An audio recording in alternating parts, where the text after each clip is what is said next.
Salut à tous, comme je l'ai dit dans la vidéo précédente, aujourd'hui nous allons parler des phrases qui font mal en amour. Premièrement, tu n'es qu'un con, espèce d'idiot. Bon, là c'est clair, personne n'aime se faire traiter de cette manière.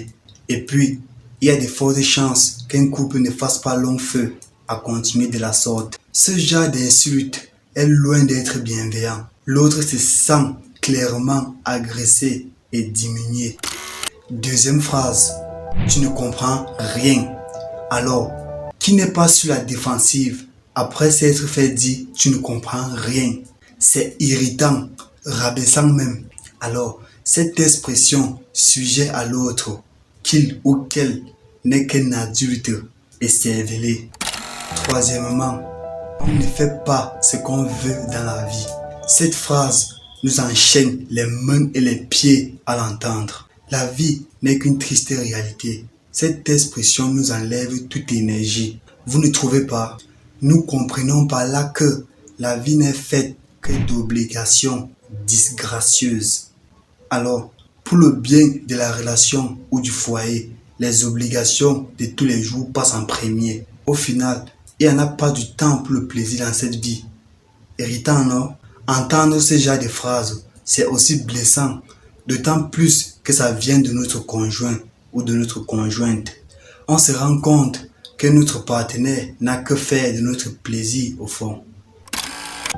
Quatrième phrase, tu devras, tu ne devras pas. L'intention peut être bonne. Nous pouvons vouloir simplement donner un conseil. Par exemple, nous disons, tu ne devras pas manger autant de sucre. C'est mauvais pour la santé. Sauf que personne n'aime s'entendre dire quoi faire.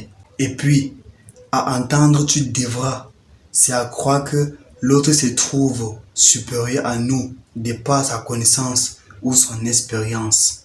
Se sentir inférieur, personne n'aime ça.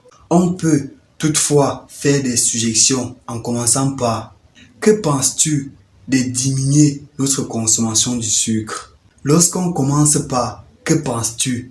on invite l'autre à s'interroger sur le bien fondé de la question.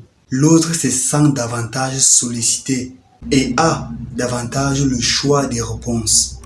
Cinquièmement, quand on ne sait pas, on ne dit pas, on ne fait pas. Oula, si ce n'est pas une expression qui infantilise, tout le monde a le droit d'essayer, tout le monde a le droit de se tromper.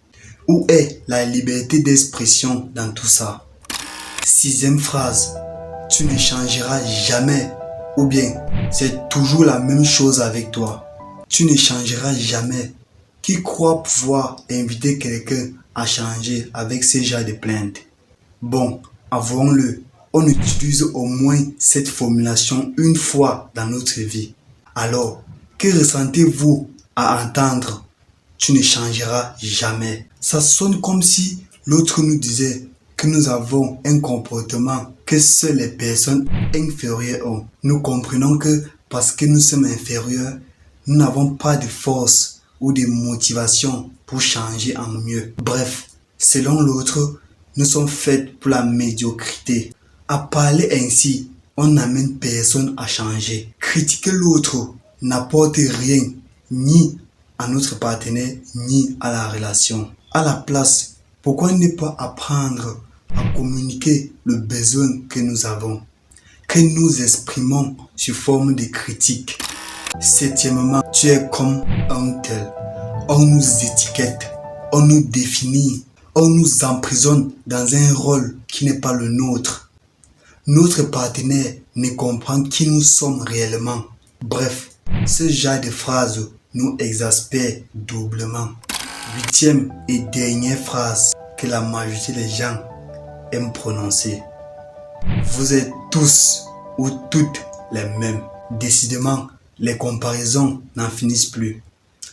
Non, nous ne sommes pas tous ou toutes les mêmes. C'est fatigant d'être comparé à ce qu'il y a de pire. Notre partenaire ne fait même pas l'effort pour nous écouter, pour comprendre à quel point nous sommes différents. Ces mots ou expressions, nous les utilisons tous les jours, sans véritablement avoir conscience qu'ils empoisonne notre partenaire de vie et la relation de couple. Alors, à vous, votre partenaire vous dit des mots ou expressions qui écorchent votre cœur ou vos oreilles? Répondez en laissant un commentaire et n'hésitez pas à vous abonner pour une nouvelle vidéo. Merci, c'était Ronnie Chikara, à très bientôt pour une nouvelle vidéo. Merci.